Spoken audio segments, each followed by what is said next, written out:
Deuxième poste, j'ai envie de dire qu'il vient composer ce coût de détention, la consommation. Bon, on se doute bien que pour faire avancer une machine de 150 chevaux, il faut mettre du GNR. Néanmoins, c'est un poste qui est moyen sur ces machines-là autour de 36 000 euros.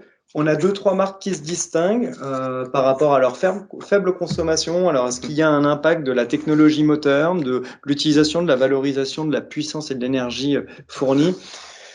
On a 3 exemples qui font partie des trois marques les plus, j'ai envie de dire, performantes sur ce point-là dans le cadre de notre étude. Le Fendt est dans le top 3 du classement. Petite particularité, il est à 220 grammes par kilowattheure, je vous épargne les conversions, mais on est sur une puissance normalisée. En termes de puissance maxi, elle est positionnée à 1600 tours, ce qui est relativement bas. Et sa consommation optimale est même très basse, 1300-1400 tours dans l'idéal. Alors c'est un moteur qui convient bien à une variation continue, ce qui tombe bien chez Fendt. C'est-à-dire que c'est un moteur qui a tout intérêt à tourner entre 12-1300, parce qu'on a quand même déjà dans les 120 à 130 chevaux, on peut faire plein de choses avec 120 à 130 chevaux, mais qui ne gagne rien à dépasser 1600 tours. Parce que de toute façon, vous avez atteint la puissance maximale.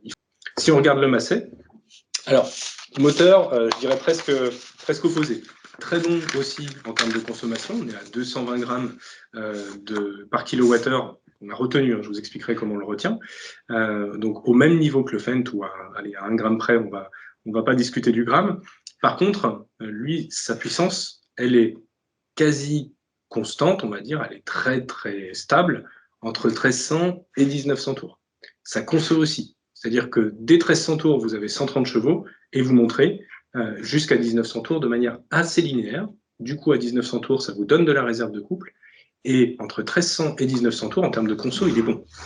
C'est-à-dire que c'est un tracteur qui est bien adapté, pour le coup, avec un moteur comme ça, à une boîte qui est mécanique. Vous pouvez engager un rapport et être à 1900 tours, vous pouvez le laisser chuter jusque bas et le laisser remonter jusqu'à 1900 tours sans qu'il y ait un gros écart de conso entre ces deux points. Ce qui est quand même une grande qualité pour un moteur. Et si maintenant je regarde le CAZ, qui est un moteur Fiat Powertrain, on a un couple maxi qui est relativement bas, il est à 1450 tours, donc là c'est assez standard par rapport au tracteur du marché, une Pmax qui est à 1850 tours, mais il gagnera quand même, en termes de consommation, à travailler sous les 1600 tours. C'est-à-dire que vous pouvez aller chercher la Pmax, mais vous avez tout intérêt, sauf à avoir besoin d'un régime prise de force, par exemple, stable, vous avez tout intérêt à le laisser descendre et à jouer entre 1600 et 1400 tours, parce que là, vous avez déjà quasiment toute la puissance maximale à 1600 tours, et la remontée de couple supporte de descendre jusqu'à 1400 tours.